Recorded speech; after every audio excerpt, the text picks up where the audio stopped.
Un encuentro inesperado. En un día, en la Ciudad de México, el silencio y los ruidos de la misma inundaban las calles que poseían sus colores brillantes y resplandecientes al verse iluminados por el sol. En un callejón en particular, en donde la luz que inundaba no llegaba tan vivazmente y las pocas lámparas del lugar formaban sombras extrañas, casi diabólicas, dos muchachas pasaban lentamente, haciendo que el ruido de sus zapatos y de sus voces resonara en todo el lugar, teniendo la única intención de regresar a sus casas, después de un tiempo agotador en una biblioteca muy cercana.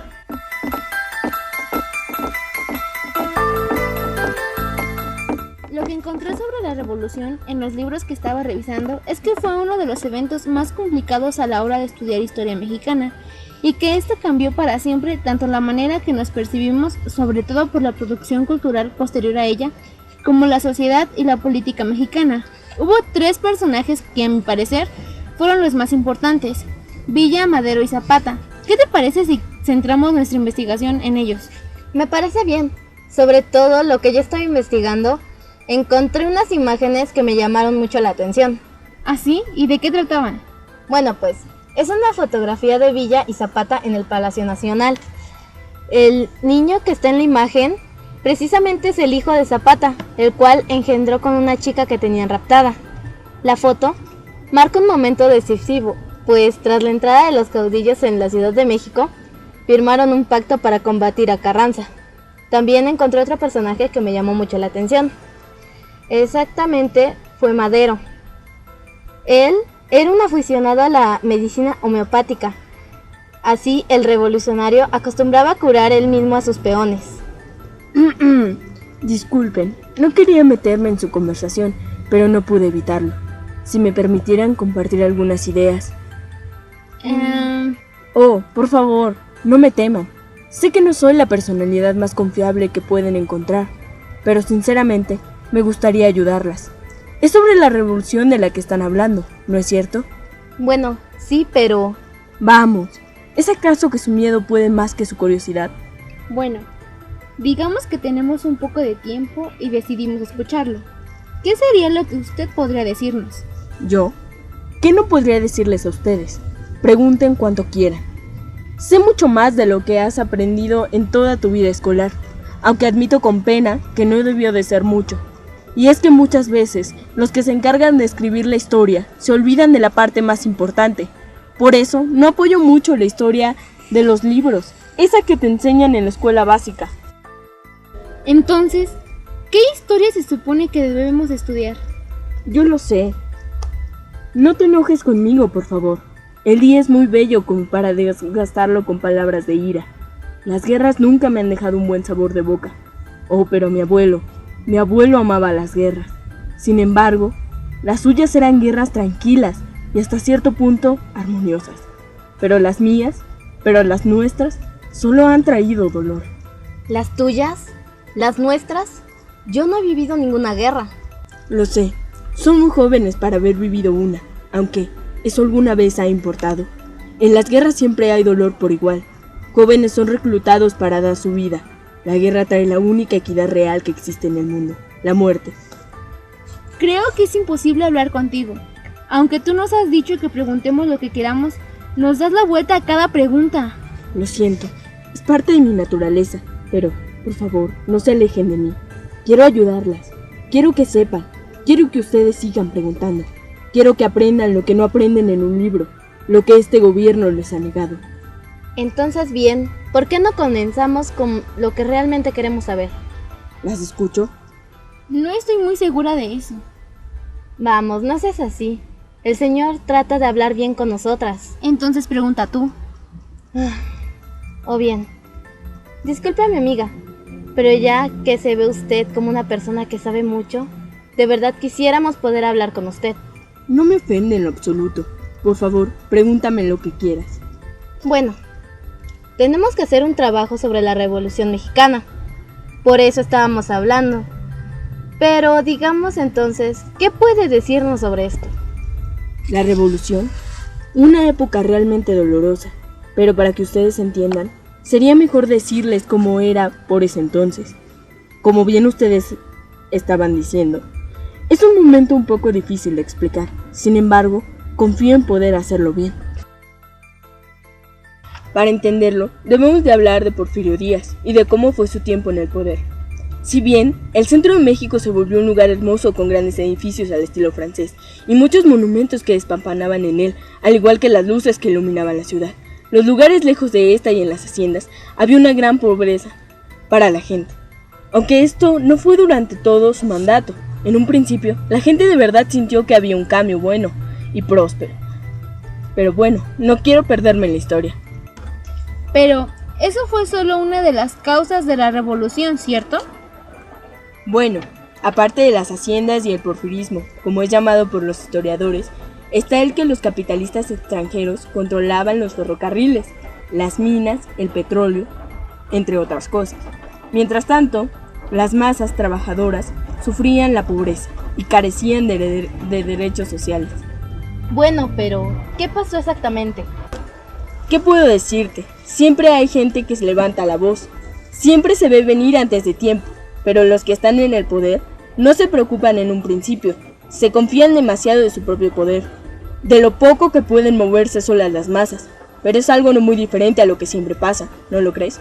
Ahora bien, si hay algo que merece ser mencionado, es la tan llamada entrevista de Porfirio Díaz.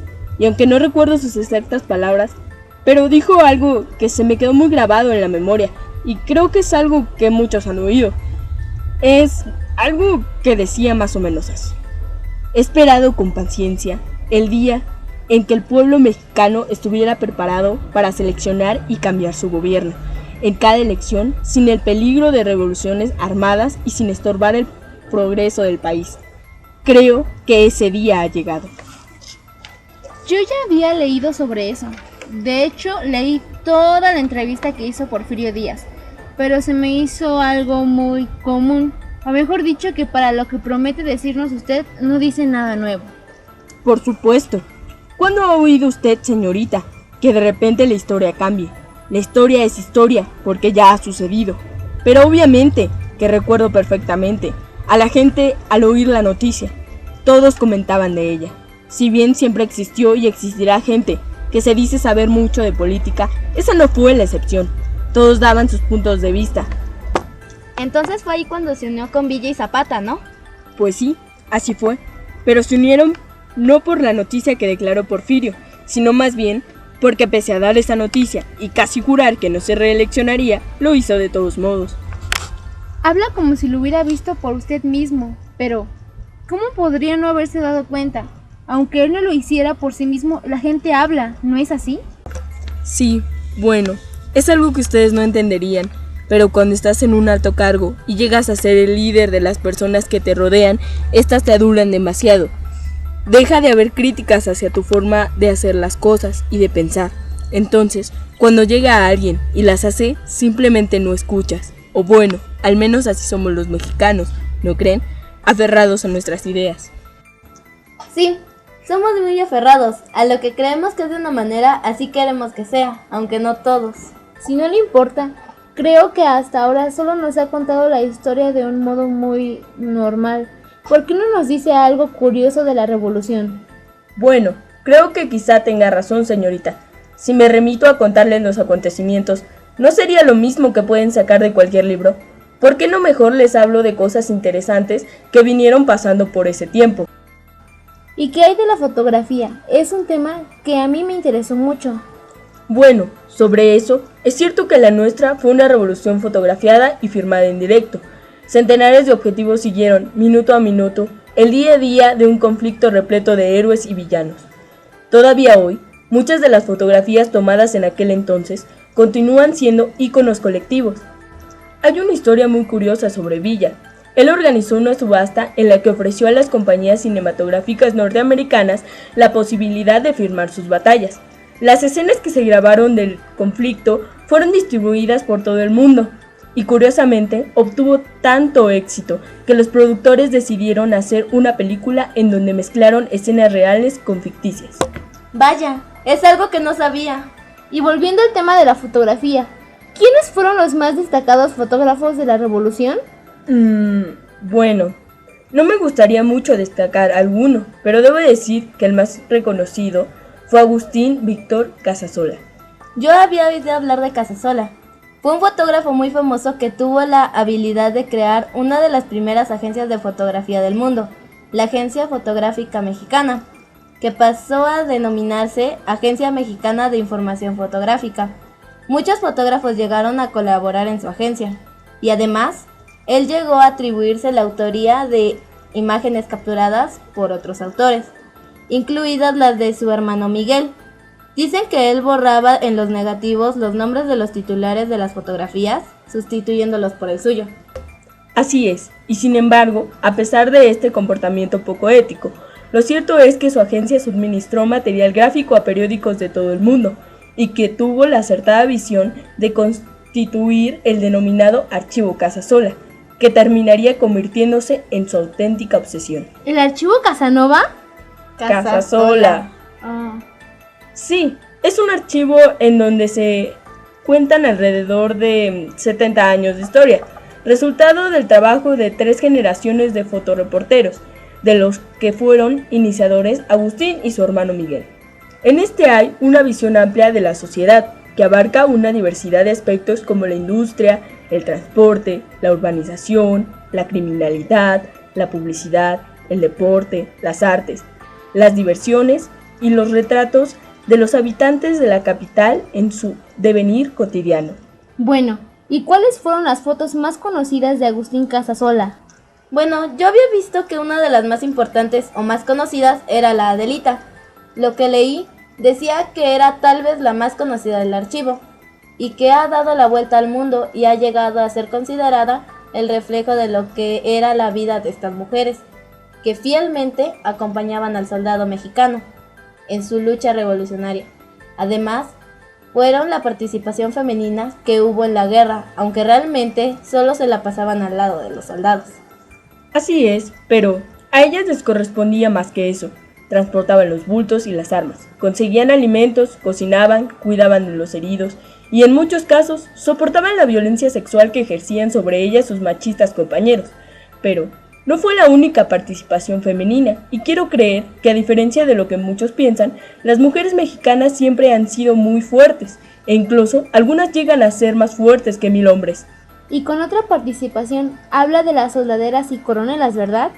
Yo había oído hablar de ellas, que incluso se distinguía a una Adelita de una coronela por la forma en que viajaban. Pero, ¿puede darnos algún ejemplo de las mujeres que participaron en la revolución? Puedo darte hasta 20. Pero la primera que viene a mi mente es Ángela Jiménez. Se hizo llamar Ángel. Se unió a la lucha después de que un grupo de soldados porfiristas trató de violar a su hermana. La escritora Elena Poniatowska basó en ella el personaje de Jesusa Palancares en Hasta no verte, Jesús mío. Aunque bueno, no es la mujer más importante. Entre las que lograron ser coronelas está María Esperanza Chavarría, quien había participado en la guerra contra los franceses décadas antes. Y bueno, para no hablar de muchas, por último quisiera mencionar a Carmen Parra, la coronela Alaní.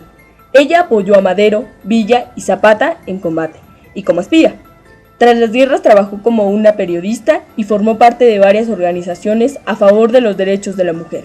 Bueno, una fotografía de la que había leído, muy famosa, aunque no sé si era de Casasola, se llama Villa en silla presidencial y fue tomada por los años de 1914 o algo así. Y aparecían los líderes revolucionarios. Francisco Villa y Emiliano Zapata se habían reunido en el Palacio Nacional, si no mal recuerdo. Yo leí que el niño que apareció en esa imagen era el hijo que Zapata engendró con una chica raptada. Sí, esta fotografía fue efectivamente de los hermanos Casasola, y lo curioso de esta foto es que es de las pocas donde ambos revolucionarios aparecen juntos. Por eso es muy popular. Sobre lo del hijo de Zapata, realmente no es un hecho, es solo lo que se dice. Los hermanos Casasola también fueron los que tomaron la foto del cadáver de Zapata. donde se ve el momento en el que el cuerpo de Emiliano Zapata es exhibido en la ciudad de Cuautla. Sí saben lo que pasó, ¿verdad? Sí, fue cuando, después de ganarse la confianza de Emiliano Zapata, el coronel Guajardo lo citó. Zapata llegó a la cita acompañado de una pequeña escolta y a su arribo, las tropas de Guajardo presentaron armas, simulando rendirle honores. Pero cuando el caudillo entró a la hacienda, abrieron fuego dándole muerte en el acto. Exactamente. Otra foto muy importante es la del asesinato de Pancho Villa, del momento de, como lo dice el título, su asesinato, en la ciudad de Parral en 1923. ¿Saben algo sobre este? Sí, bueno, había leído que como él seguía en contra de Venustiano Carranza, al retirarse aún se temía que se uniera su fama y su talento militar a una nueva y peligrosa oposición contra el gobierno. De esa manera, en una emboscada, perdió la vida. Bueno, sacando un poco del tema de los revolucionarios, hubo una imagen que llamó mucho mi atención, la del niño soldado, pero solamente la he visto. Yo leí que en esta foto se refleja que en la lucha revolucionaria no solo participaban los hombres y las mujeres, sino también existían niños que desde temprana edad decidían seguir el ejemplo de los líderes revolucionarios y luchar al lado de ellos. Pero realmente se duda de la participación de este niño. Yo creo que no. ¿Cómo pondrían a niños en una guerra? Pero bueno, señor, ¿usted qué piensa de esa imagen? ¿Realmente cree que niños hayan participado? No lo vería como algo realmente anormal. En tiempos de guerra, no importa quién participe en ella mientras esté de su lado. ¿Te parece algo cruel? Lo noto por tu cara, pero recuerda que esos tiempos son crueles. Lo es. Pensar que un niño de esa edad da su vida es muy triste. La guerra es triste. Bueno, ¿y alguna foto que a usted le guste? ¿Qué te puedo decir? Mis imágenes favoritas son aquellas que no tienen a personajes importantes, tales como revolucionarios a caballo, una imagen llena de misterio, o bien la de revolucionarios disparando desde un tren, que representa una escena común, que pudo haber sucedido en cualquier sitio. Aunque ahora que lo pienso, hay una que quizás tenga mayor importancia, la escena trágica. Esta foto capturó la imagen de un grupo de soldados durante las revueltas, que culminó con la ejecución de Madero y Pino Suárez en Lecumberri. Yo no he oído hablar mucho de la escena trágica. ¿Qué fue lo que pasó? Yo había oído que era para rescatar a 2 personas o algo así, ¿no? Bueno, sí, fue por el rescate de 2 generales prisioneros en un cuartel de Tacubaya. Un grupo armado planeaba hacer un golpe de estado contra Francisco y Madero, pero necesitaba a estos 2 generales. Se dividieron en 2 grupos, unos fueron a Santiago Tlatelolco y el otro grupo se dirigió a Lecumberri y fue ahí, donde concluyó con el brutal asesinato de Madero. Cuando se corrió la voz, la ciudad se levantó con la noticia, ya mataron a Madero. Y aunque la primera reacción fue de indignación, la mayoría de los habitantes de la capital se alegraron del cese de hostilidades. La escena trágica es un suceso no muy mencionado, pero realmente para mí fue muy importante. Este duró 10 días. Vaya, se me hace muy interesante. Yo no había oído hablar mucho sobre la escena trágica. Sí, tienes razón. Oh, mira la hora que es. Vaya, realmente no me imaginé que tardaría demasiado. Deben estarme buscando como locos. ¿Su familia? No, y sí, no tengo una familia, pero tengo algo muy parecido a eso, aunque no creo que a ellos les importe mucho donde esté. De hecho, ellos no se dan cuenta de en dónde estoy. Muchas veces soy ignorado por todos ellos, dejado a un lado, y muy pocas personas se preocupan realmente en saber de mí. De quienes hablaba, aunque forman parte de mi familia, diría más bien que son los que están a cargo de mí. Seguro piensan que he de estar haciendo alguna locura, cuando no entienden que yo no hago nada si ellos no me obligan. Yo soy solo, para ellos, algo así como materia prima. ¿Cómo? ¿Que no le habla a su familia? Entonces, ¿quién está a cargo de usted? No entiendo. Claro que les hablo, y los conozco demasiado bien. A ellos, a sus padres, a sus abuelos y a otros muchos familiares. Pero son ellos los que no me conocen a mí, los que no han aprendido a escucharme, los que no se preocupan por lo que he vivido, por mis pláticas con aquellos otros que son como yo. Aún no lo entiendo. Es natural, pero bueno, como última aportación y antes de despedirme, quiero recordarles algo muy importante. Los auténticos héroes de la Revolución Mexicana fueron los cientos de miles de ciudadanos anónimos que perdieron la vida en ella. ¡Espere! ¡No se vaya! Tengo una última pregunta. ¿Cómo se llama? Tengo muchos nombres. He tenido muchos otros, pero hoy, mi nombre es México.